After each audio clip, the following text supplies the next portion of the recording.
Southeast Georgia and the Lowcountry. This is WJCL 22 Morning News. See us now. Right now on WJCL 22 Morning News, HBCU bomb threats. Several colleges forced to evacuate again. The historically black colleges on high alert this morning.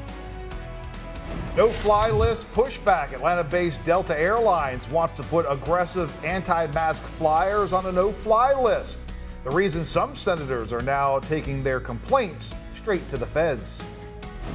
Adding, not withdrawing troops. I'm Aixa Diaz in Washington. What the U.S. says Russia is actually doing at the Ukrainian border versus what it's claiming.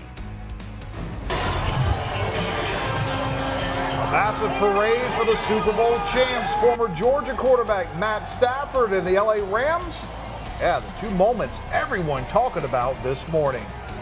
It is right now 6 o'clock on your Thursday morning, and look, we got some activity out in the Lowcountry this morning. We are at Shelter Cove Community Park, where it looks like some folks are getting out to run this morning. It's a great morning for it. We want to thank you so much for starting your day with us here on WJCL 22. Good morning, everyone.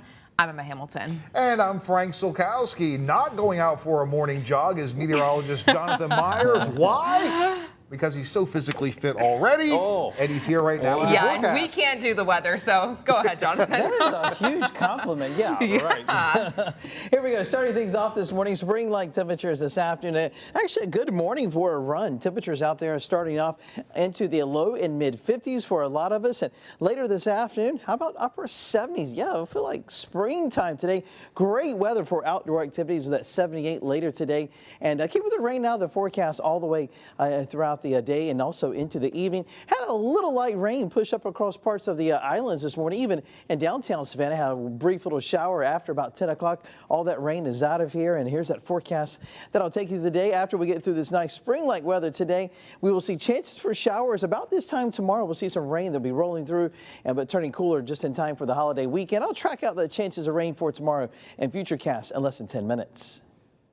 All right, thanks so much, Jonathan. Taking a look at the roadways, I-95 north there at Highway 21 in Port Wentworth. As you can see, a little foggy out that way. And as you can see, traffic beginning to pick up as we get just past 6 o'clock this Thursday morning.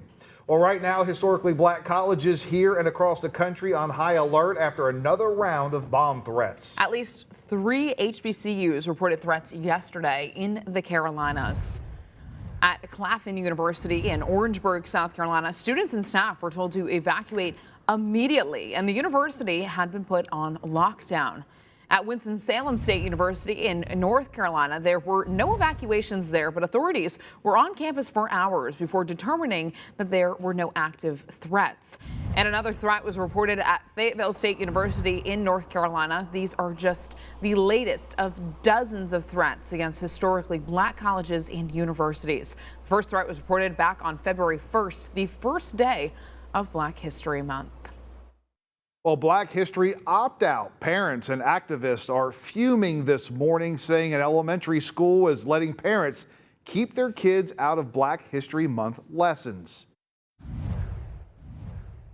I think a lot of stuff is learned at home. Racism's learned at home. Nobody would opt them out of math, would opt them out of science. Why not? Now, this letter was sent home to parents from the Spernica Elementary counselor. It explains lessons to be taught on equity, caring, and differences before giving a parent the option to have a student opt out. Brown County School Superintendent in a statement saying they support teaching about the facts in our history, including historical injustices. And it said it does not allow students to opt out of required curriculum. All new this morning, a Russian military ramp up. The U.S. is reporting Russia is adding, not withdrawing troops from the Ukrainian border. Our Aixa Diaz is in Washington this morning with the mixed messages from the country's president, Vladimir Putin.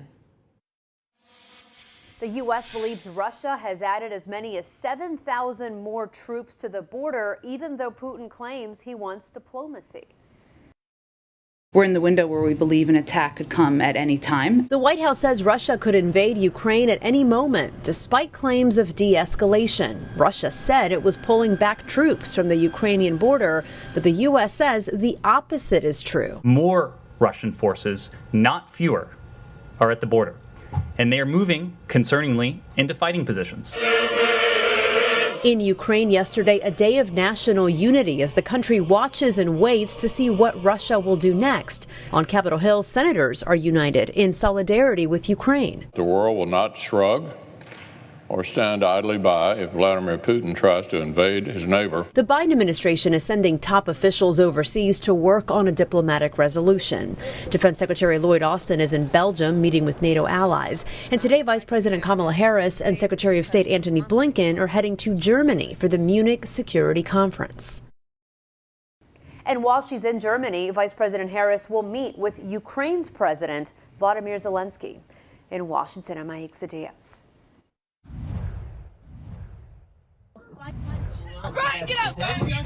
Well, a New Jersey Police Department under fire this morning because of this video of an arrest following a mall fight. You can see a black teen named Kai Hussein being tackled and handcuffed while the other teen involved in the scuffle, who's white, sat on the couch behind an officer. The Bridgewater Police Department now says an internal probe is being conducted. The first black female attorney general in the U.S. will be representing the NFL in the defense against a racial discrimination lawsuit.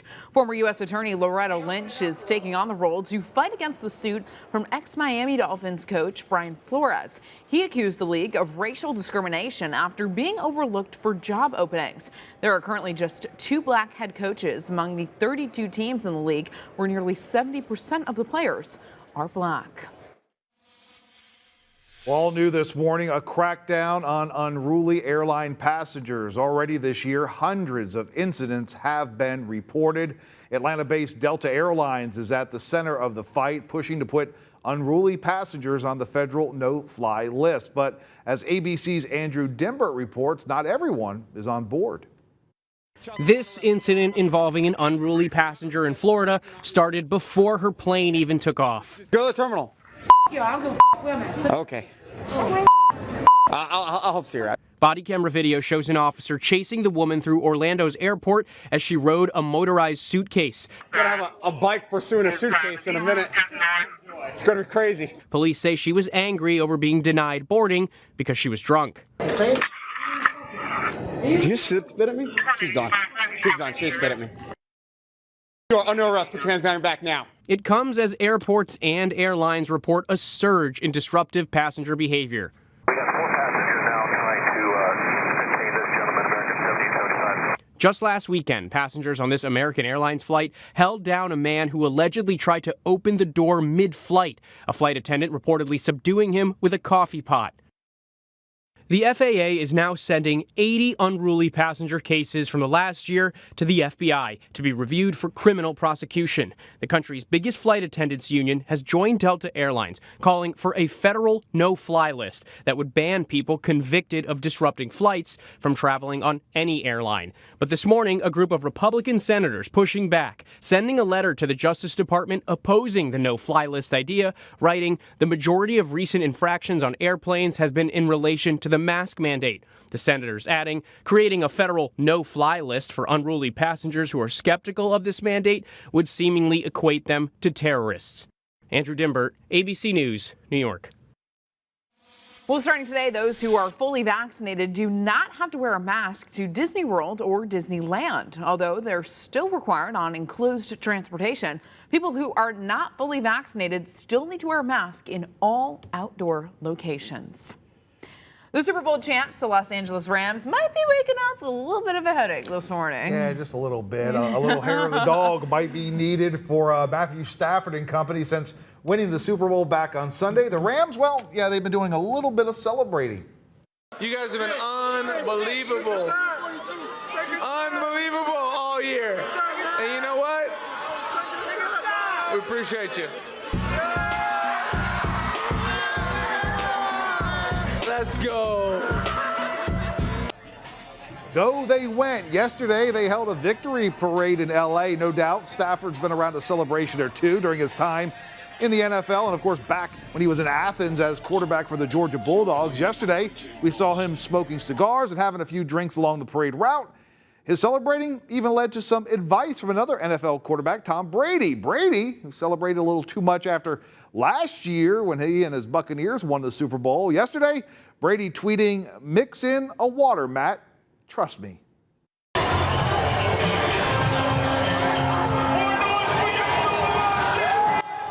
As you listen to the cheers, listen to this. 3 Los Angeles teams have won championships in the last 2 years, but the Lakers and Dodgers, they didn't get celebration parades because of the pandemic. The Rams, well, as you're seeing right now, they were soaking in their experience Wednesday in LA, and you just love having the fans there, being, a lot of those fans didn't have the opportunity to go to the Super Bowl itself, so to be able to line the parade route, get up close and personal to their favorite players, pretty cool experience. Nothing like a Super Bowl parade. And of course, winning a Super Bowl title, heck, they can party all they want. Yeah, and you just love some of those guys who deserve it so much, and the fans really appreciate them. Well,